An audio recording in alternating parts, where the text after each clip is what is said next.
thiên trong đa đi nhưng tham gia trong thằng con như đó rồi cùng em thằng thiên đó thằng lao thì cùng phơi như đó và mưa ra là phơi đấy mưa đặt mưa cái con thiên và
đó chặt nó nhân đã đất và chạm tinh giờ xoay này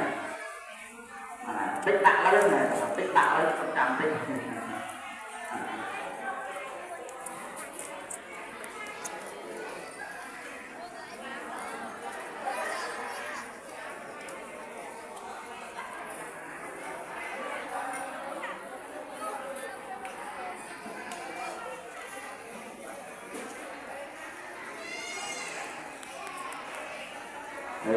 một tràng nữa thì tràng á rồi tập nhiều thầy vào